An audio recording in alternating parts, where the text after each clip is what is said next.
அன்பர்களுக்கு வணக்கம். பொதுவாக மூட்டு வலி, முதுகு வலி, கழுத்து வலி, அதே போல் முழங்கால் வலி என உடல் சார்ந்த வலிகள் இன்று இளையோருக்கே அதிக அளவில் இருப்பதை பார்க்க முடியுது. உணவு முறைகளும் வாழ்வியல் முறைகளும் மாறிவிட்ட காரணத்தினால் இது போன்ற உடல் வலிகள் இளையோருக்கு கூட பலருக்கும் இருப்பதை நாம் பார்க்க முடியுது. இதற்கான ஒரு சிறந்த நிவாரணமாக மூலிகை எண்ணெய், அதாவது வர்ம மருத்துவர்களால், வர்ம சிகிச்சையில் சிறப்பு அனுபவம் பெற்ற மருத்துவர்களால் தயாரிக்கப்படக்கூடிய எண்ணெய் கிடைக்கிறது. இது தற்பொழுது பார்த்திங்கன்னா 30 மில்லி சிறு பாட்டில்கள் அளவிலும், அதே போல் அரை லிட்டர் 1 லிட்டர் அளவுகளிலும் கூட கிடைக்கிறது. தேவைப்படுவோர் நீங்கள் அஞ்சல் வழியாகவும் அதை பெற்றுக்கொள்ளலாம். இந்த 9080568865 என்கிற இந்த எண்ணிற்கு நீங்கள் வாட்ஸ்அப் மூலமாகவோ அல்லது அலைபேசி வாயிலாகவோ நீங்கள் தொடர்பு கொள்ளலாம். ஒருவேளை உங்களுக்கு ஃபோன் கிடைக்கல அப்படின்னா நீங்கள் வாட்ஸ்அப் வாயிலாக உங்களுடைய எண்ணை அனுப்பினாலோ அல்லது குறுந்தகவல் என்ற SMS மூலமாக உங்கள் எண்ணெய் வேண்டும் என்று உங்கள் எண்ணை அனுப்பினால் நாங்களே தொடர்பு கொள்கிறோம். நல்ல பலனை கொடுக்கக்கூடியதாக இருக்கிறது. நம்முடைய நண்பர்கள் அதே போல் பல அன்பர்கள் வாங்கி பயன்பெற்று கொண்டிருக்கிறார்கள். எனவே நல்ல பொருளாக இருப்பதால் நமது ஒவ்வொரு காணொலி முன்பாகவும் நல்ல பொருட்களை அறிமுகம் செய்யும் அந்த பணியையும் நாம் தொடங்கியிருக்கிறோம். நன்றி. TNTV தமிழ் ஊடகம், தனித்துவமான தமிழ் ஊடகம். உலகெங்கிலும் வாழும் TNTV தமிழ் ஊடகம் பார்வையாளர்களுக்கும் TNTV பொலிட் ஊடகம் பார்வையாளர்களுக்கும் அன்பு வணக்கம். இன்றைய நேர்காணலில் நம்மோடு இணைந்திருப்பவர், நேர்காணல் வழங்க வந்திருப்பவர் மூத்த பத்திரிகையாளர், ஊடகவியலாளர் நாச்சி செல்வராஜ் அவர்கள். வணக்கம். வணக்கம். பல அரசியல் தலைவர்கள் அல்லது அரசியல் பிரமுகர்கள் கொலை செய்யப்பட்டிருக்கிறாங்க. அந்த கொலை நடைபெற்று கொண்டு தான் இருக்கிறது. இன்று கூட நாம் தமிழர் கட்சியைச் சேர்ந்த, மதுரையைச் சேர்ந்த ஒரு நிர்வாகி கொலை செய்யப்பட்டிருக்கார். ஆனால் ஆம்ஸ்ட்ராங் கொலை வழக்கு ஒரு பெரிய அதிர்ச்சியை முதலில் ஏற்படுத்தியது. ஏன்னா யாருமே சற்றும் எதிர்பாராத ஒன்று. பல நாளிதழ்கள், ஊடகங்களில் பெயர் அடிபட்டு அவர் அப்படிப்பட்ட சூழ்நிலையில் அவர் படுகொலை செய்யப்படலாம் என்ற எதிர்பார்ப்பு அளவுக்கு முன்னமே இருந்தாலும் கூட அது அதிர்ச்சியாக தெரிஞ்சிருக்காது. ஆனால் அப்படி எந்த எதிர்பார்ப்புமே இல்லை. ஒரு வெகுஜன ஊடகத்தால் அதிகம் பிரபலமாக அறியப்படாத, ஆனால் களத்தில் பணியாற்றி கொண்டிருந்த ஒரு தலைவராக நம்ம பார்க்குறோம். அந்த படுகொலை உங்களுக்கு என்ன தாக்கத்தை முதல்ல ஏற்படுத்துச்சு? என்ன சிந்தனைகளை உங்களுக்குள்ள ஏற்படுத்தி?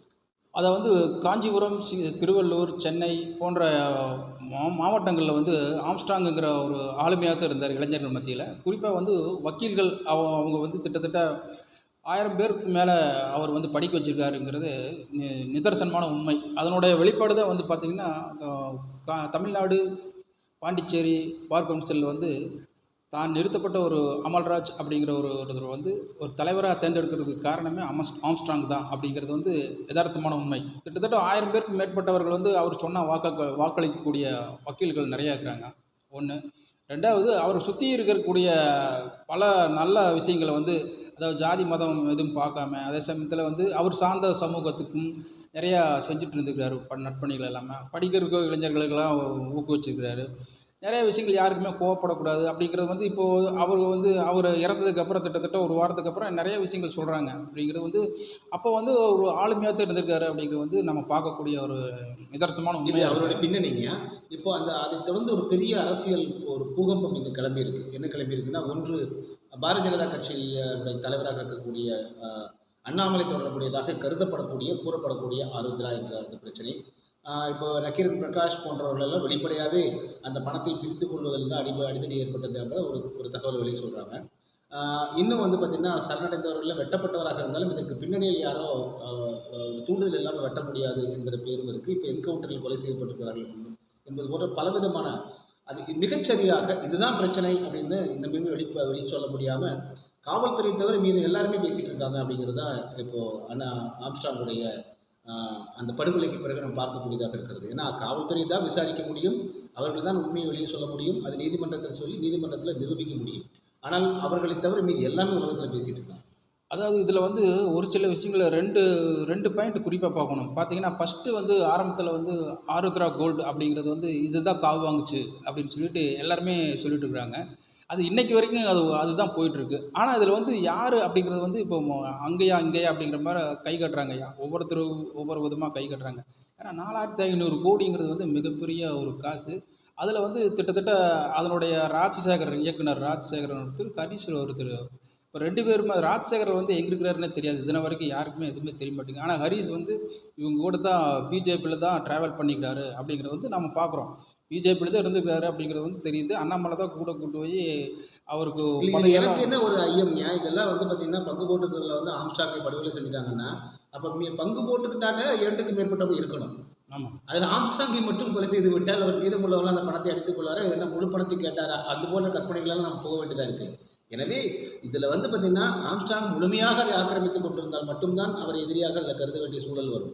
ஆக இதெல்லாம் ஊகங்களாக தான் நம்ம இப்போ எடுத்துக்க முடியுது. அது அதாவது 2வது இப்போது அதை தாண்டி வந்து அரசியல் படுகொலைன்னு சொல்கிறாங்க. இப்போ வளர்ந்து வரக்கூடிய தலித் அரசியல் வந்து முடக்கிறதுக்காக கூட இது செஞ்சுருக்கலாம் அப்படிங்கிற அந்த ரீதியாக கூட பார்க்குறாங்க. அது எனக்கு நீங்கள் சொன்னதில் மிக முக்கியமான ஒரு இது இருக்குங்க. என்னென்னா அவருடைய உரைகள்லாம் கேட்கும்போது 2-3 பார்வை வந்து பார்த்திங்கன்னா, இப்போ திருமாவளவன் போன்ற தங்களுக்கு ஒடுக்கப்பட்ட பிற்படுத்தப்பட்ட அதே போல் சிறுபான்மை மக்களுக்கான தலைவராக கூறிக்கொண்டாலும் கூட ஆம்ஸ்டாங்குடைய அந்த ஒடுக்கப்பட்ட மக்களை பற்றிய பார்வை ஒரு தெளிவாக இருந்தது அவரோட உரையில்.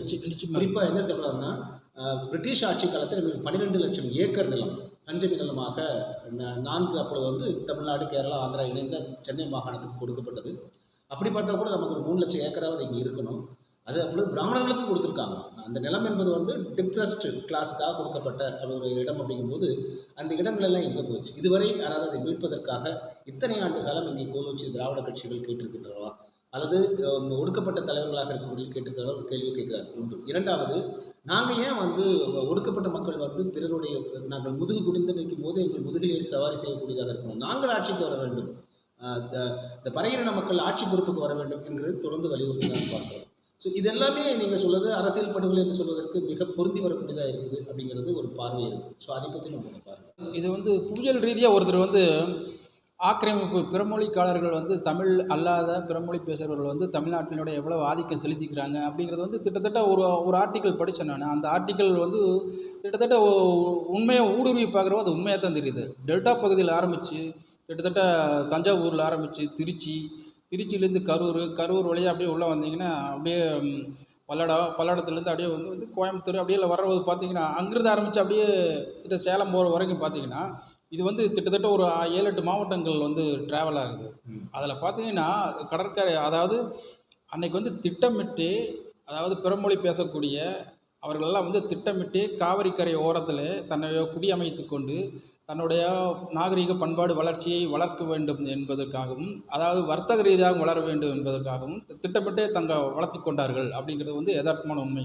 அது புவியியல் ரீதியாக இப்போ வந்து உண்மையை கக்குகிறது அப்படிங்கிறத நம்ம பார்க்கணும். அது எப்படின்னு பார்த்தீங்கன்னா பில்டிங் மூலமாக உங்களுக்கு தெரியும். அப்போது டெல்டா பகுதியில் ஆரம்பித்து ஹாஸ்பிட்டல்ஸ், தியேட்டர்ஸ், ஸ்கூலு, காலேஜ் இதெல்லாமே பார்த்தீங்கன்னா பிறமொழி பேசக்கூடிய நாயுடு சமூகம் தான் கட்டியிருப்பாங்க. அதிகமாக இருந்திருப்பாங்க. அவங்க தான் இன்றைக்கும் வந்து பார்த்திங்கன்னா ஹாஸ்பிட்டலுக்கு போனால் அவங்க ஹாஸ்பிட்டலுக்கு தான் போகணும், சினிமா தேட்டருக்கு போனால் அவங்க சினிமா தேட்டருக்கு தான் போகணும், படிக்க போகணும் அவங்க கல்வி நிறுவனத்துக்கு தான் போகணும்.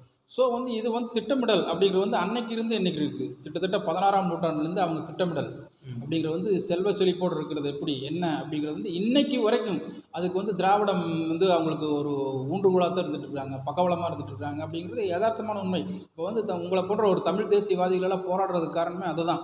ஏன் அப்படிங்கிற போது நான் வந்து ஒரு பத்திரிகையாளராக பார்க்குற போது இதெல்லாம் உண்மை கூடவா தெளிவாக தெரிகிறது. அது வந்து கிட்டத்தட்ட உங்களுக்கு அதாவது போலீஸ் டிபார்ட்மெண்ட்லேயும் சரி, இப்போ பார்த்தீங்கன்னா 2 சமூகம் வந்து அதிகமாக இருக்குதுன்னு சொல்கிறாங்க. Higher officials, IPS, AC, DC, அந்த மாதிரி இன்ஸ்பெக்டர் ரேஞ்சு அந்த மாதிரிலாம் பார்த்தீங்கன்னா இந்த நாயுடு சமூகம் தான் அதிகமாக இருக்குது. கிட்டத்தட்ட அதுக்கு அடுத்து பார்த்தீங்கன்னா தேவரினம் அதிகமாக இருக்குது. ஸோ வந்து இது வந்து ஒரு என்ன சொல்கிறது, தமிழ்நாட்டில் வந்து இப்படி ஒரு அரசியல் விரோதமாக ஒரு ஆதிக்க சக்தி வந்துட்டு இருக்கு, இதை வந்து வீழ்த்தவே முடியாது அப்படிங்கிறது தான் இன்றைக்கு வரைக்கும் ஒரு அரசியல் போயிட்டு இருக்குது. அதனோட ஒரு ஆதிக்கம் சக்தியாக கூட ஆம்ஸ்ட்ராங்கில் வந்துருக்கலாம் அப்படிங்கிறது வந்து அப்படியே வியூகங்கள் அப்படியே இன்றைக்கி இருக்கிற நிலவரங்கள்லாம் பார்க்குறது அப்படி தான் தெரியுது. ஒரு பக்கம் வந்து தமிழ்நாடு அரசு அந்த ஆம்ஸ்ட்ராங் கொலை வழக்கில் இவங்க தான் குற்றவாளி அப்படிங்கிறத ட்ரேஸ் போயிட்டு இருக்காங்க. ஆனால் அதே வந்து ராஜீவ்காந்தி கொலை வழக்கு மாதிரி தான். ராஜீவ்காந்தி கொலை செய்யப்பட்ட உடனே சுப்பிரமணியசாமி என்ன சொல்லிட்டாரு, இது புலிகள் தான் செய்திருப்பார்கள் தொடங்கினார். அவர் வைத்த புள்ளியின் அடிப்படையில் தான் ஒட்டுமொத்த விசாரணை கடைசி வரைக்கும் போச்சு. அப்போது அதுபோல தான் இந்த ஆம்ஸ்ட்ராங் படுகொலை செய்யப்பட்ட உடனே இவர் ஒரு 2 பேர் சரணடைகிறாங்க. சரணடைஞ்சவங்க நாங்கள் அப்போ ஜெயின் கமிஷன் என்ன சொல்லுது?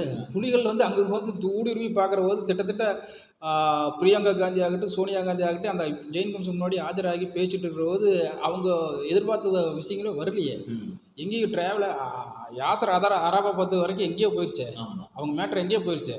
இப்போ புலிகள் அங்கே இல்லைங்கிறது வந்து திட்டத்தட்ட அவங்களும் ஊர்ஜிதமாக உண்மை. திருச்சி வேலுச்சாமி ஆகட்டும் அவங்க போன்றவர்களெல்லாம் வந்து சில விஷயங்கள் சொன்னாங்க. சாட்சிகள் சொல்கிற போது எல்லாம் உண்மையாக தான் தெரிஞ்சிச்சு. திட்டமிடல் வந்து வந்து இன்றைக்கும் வந்து ஒரு அதாவது ஒரு இப்போது ஆம்ஸ்ட்ராங் லெவலில் கூட ஒரு கமிஷன் போட்டால் கூட இது அப்படி தான் போகும். ஆனால் வந்து தமிழ்நாடு அரசோ இல்லை மத்திய அரசோ இது வந்து ஒரு கமிஷன் போட்டால் தான் விசாரணை கரெக்டாக கொண்டு வர முடியும் அப்படிங்கிறத நம்ம பார்க்குறோம். ரெண்டாவது இந்த கொலை வழக்கு பொறுத்த வரைக்கும் இப்போ தமிழ்நாடு அரசு வந்து கிட்டத்தட்ட திருவேங்கடம் உள்ளிட்ட சில பேரெல்லாம் அவர் வந்து என்கவுண்டர் பண்ணதுக்கப்புறம் பல விமர்சனங்கள் எதிராக வைக்கப்படுகிறது. இப்போ தமிழ்நாடு அரசுக்கே எதிராக வைக்கப்படுகிறதுங்கிறத நம்ம கண்கூட பார்க்குறோம். ஆனால் அதே சமயத்தில் வந்து இப்போது அவருடைய மனைவி பொற்கொடி வந்து ஆம்ஸ்ட்ராங்கோட மனைவி பொற்கொடி இப்போது அதாவது கவர்னரை பார்க்குறதுக்காக வந்து நேரம் கேட்டிருக்காங்க. அப்படிங்கிற போது இவங்க ஏற்கனவே வந்து தமிழ்நாடு முதலமைச்சர் மு.க. ஸ்டாலின் அவர்களை வந்து சந்தித்து பேசுகிறாங்க. சந்தித்து பேசுகிற போது யார் எந்த விஐபியுமே நம்ம பார்க்கல. அதே சமயத்தில் வந்து முதல்வரை பார்த்து பேசுகிற போது அவங்க தேம்பி அழுகிறத பார்த்தா நமக்கே ஒரு ரொம்ப கஷ்டமாக இருந்துச்சு அதை பார்க்குறதுக்கு. வந்து அதுக்கு பின்னாடியில் வந்து இப்படியெல்லாம் போயிட்டுருக்கும்போது இந்த இப்போ வந்து வேறு திசை நோக்கி போகிற மாதிரி நமக்கு ஒரு இது இருக்குது. இந்த ஆம்ஸ்ட்ராங் கொலை வழக்கு அரசியல் படுகொலை என்று சொல்லப்பட்டது அரசியலை நோக்கியே போகுது. இப்போ வேறொரு அரசியலை நோக்கி போயிட்டு இருக்கு. ஆமாம். அதே சமயத்தில் மாயாவதி அவங்க கட்சி தேசிய தலைவர் வந்து மாயாவதியும் வந்த உடனே அவங்களோட பாயிண்ட் ஆஃப் வியூ தான் அதுதான். சிபிஐ விசாரிக்கணும் அப்படின்றது அவங்க தன்னோட கேள்வி கேட்டாங்க. வந்து இன்றைக்கி அதுதான் போயிட்டுருக்கு. வந்து இதுக்கு தோண்ட பூதம் கிளம்புற மாதிரி வந்து இவரோட கொலை வழக்கில் வந்து பல பிரச்சனைகள் வந்து வெளிவருது. இது வந்து ஆனால் வந்து அதே சமயத்தில் வந்து இது வந்து பிஜேபி தலைவர் அண்ணாமலை செஞ்சுருப்பாரோ அப்படிங்கிற மாதிரி அந்த மாதிரி ஒரு வியூலையும் போகிறாங்க. இப்போ வந்து கிட்டத்தட்ட இவர் யார் திருச்சி சூர்யாவெல்லாம் சில ரிப்போர்ட்டு நக்கீரன் பிரகாஷ் இவங்கெல்லாம் சொல்கிறது பார்த்தீங்கன்னா அந்த மாதிரி ஒரு ரூட்லேயே போயிட்டுருக்கு. வந்து இது எப்படி என்ன போங்கிறதுக்கு தெளிவாக தெரியல. ஏன்னா வந்து நீங்கள் முறையாக விசாரிக்க வேண்டியது காவல்துறை அல்லது ஏதாவது ஒரு புலனாய்வு முகமை விசாரணை முகமை தான் அதை வந்து முறையாக செய்ய முடியும். அதை தவிர அதுக்கு முன்பாகவே ஊடகங்களில் வந்து அதிகமாக ஊகங்களை கிளப்பி விடுறாங்க அப்படிங்கிறது தான். அப்போ அதை நோக்கி தானே விசாரணை நாளைக்கு என்ன பண்ணுவாங்கன்னா இதை நோக்கி விசாரணை முடிச்சிடலாம்ங்கிற மாதிரி தானே போவாங்க. அது வந்து கவர்மெண்ட் திட்டமிடல் இருக்குது. அது வந்து கவர்மெண்ட் அதிகாரம் படைச்சது. அவங்க வந்து எந்த ரூட்டில் போவாங்க என்ன பண்ணுவாங்கன்னு தெரியாது. ஆனால் சமயத்தில் ஊடுருவி பார்க்குற போது சில விஷயங்கள் உண்மையாக பொய்யா அடுத்த ஏன் இது உண்மை நமக்கு தெரியணும்னுன்னா அடுத்த டைம் இது இன்னொரு தலைவருக்கு நடக்கக்கூடாது. அப்போ நடந்தால் கூட நம்ம யதார்த்தமாக கரெக்டாக நடந்துக்கலாம் அப்படிங்கிற மாதிரி ஒரு சில விஷயங்கள் நமக்கு எடுத்துரைக்கிறதுக்காக இதை வந்து நம்ம நேரடியாக செய்யணும் அப்படிங்கிறது யார் என்ன அப்படிங்கிறது வந்து தெளிவுபடுத்தணும். சரி, ஒரு நல்ல தலைவர் வளர்ந்துட்டு இருக்காரு. பல லட்சக்கணக்கான மக்களினுடைய ஆதரவை பெற்றவராக இருக்காரு. தேசிய கட்சியினுடைய மாநில தலைவராக இருக்காரு. திடீர்னு ஒரு வீட்டு முன்னாடியே வந்து படுகொலை செய்யப்படுறாரு அப்படிங்கும்போது அது அதிர்ச்சி மட்டும் இல்லை. அது பின்னணியில் என்ன இருக்குது, என்ன அது சரியோ தவறோ அவர் மீதே தவறு இருந்தாலும் கூட சரி, ஒரு வேளை அதையும் வெளிக்கொண்டு வர வேண்டிய வேலை தானே தமிழ்நாடு அரசுக்கு முன்னால் இருக்குது. நிச்சயமாக அவங்களுக்கு பொறுப்பு இருக்குது, அதை செய்யணும்.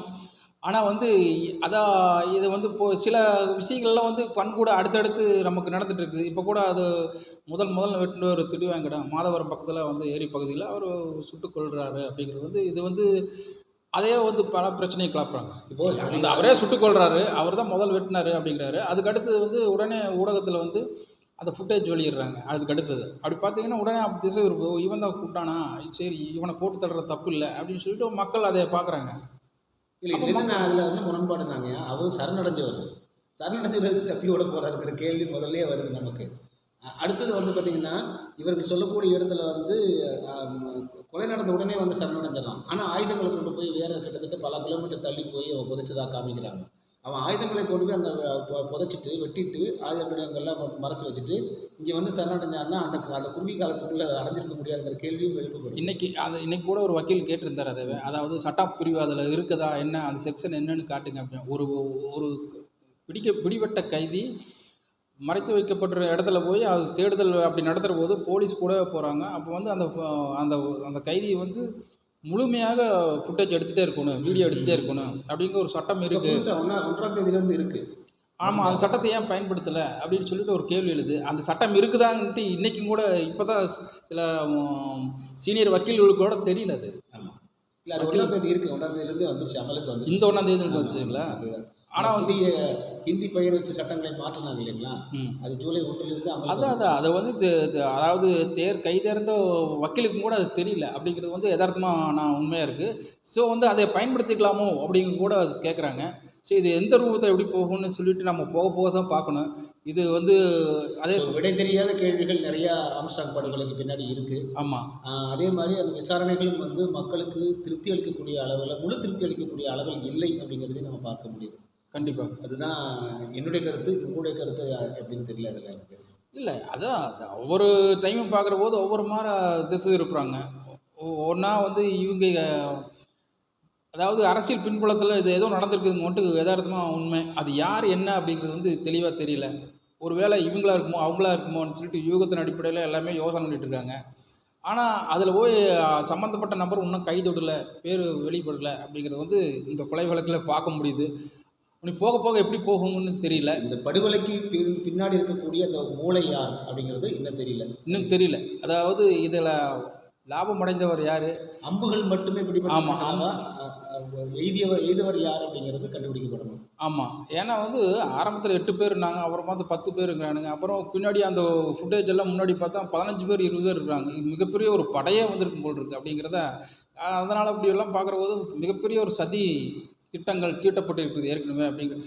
ஏன்னா இவ்வளவு விஷயங்கள் தெரிஞ்சு ஏன் ஆம்ஸ்ட்ராங்கு வந்து ஒரு என்ன சொல்கிறது, அவர் வந்து ஒரு ரெடியாக இல்லை, அவர் இப்படியெல்லாம் இருக்குது, நமக்கு பின்னாடி ஒரு சூழ்ச்சி இருக்குது அப்படின்னு சொல்லிட்டு அவர் ஏன் எப்பவுமே தன்னை தயார்படுத்திகிட்டே இருப்பார், ஏன் வந்து இப்படி அசால்ட்டாக இருந்தார் அப்படிங்கிறது வந்து அவரோட நண்பர்கள் நட்பு மத்தியில் வந்து எல்லாருமே கேட்குறாங்க.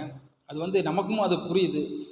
எப்பவுமே கரெக்டாக இருப்பார், போவார் வருவார், ஒரு அஃபென்ஸு டிஃபென்ஸு எல்லாமே யோசிக்கக்கூடிய ஒரு மனிதர். இதில் வந்து அசால்ட்டாக அது வீட்டுக்கிட்டே வந்து வெட்டிட்டு போகிறாங்க அப்படிங்கிறது வந்து எவ்வளவு ஒரு இதாக இருக்குது, எவ்வளவு ஒரு நுணுக்கத்தில் கூடுறவங்களே வந்து சொல்லியிருப்பாங்க அப்படிங்கிறதான். இப்போ வந்து தமிழ்நாடு அரசு பொறுத்த வரைக்கும் இப்போ அருள் அப்படிங்கிற ஒரு வழக்கறிஞரும் திருவேங்கடம் சேர்ந்து தான் பண்ணிக்கிறாங்க அப்படிங்கிற மாதிரி இப்போது ஒரு ஒரு நியூஸ் வந்துட்டுருக்கு.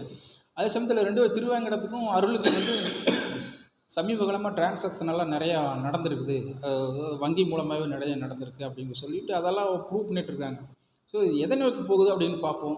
நீ போக போதான் தெரியும், அடுத்து அருள் என்ன பண்ணிருக்கிறாரு அப்படிங்கிறது தெரியும்.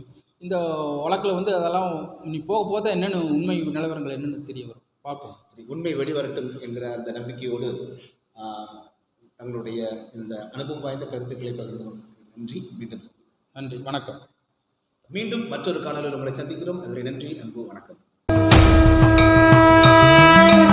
டிஎன்டிவி தமிழ் ஊடகம், தனித்துவமான தமிழ் ஊடகம்.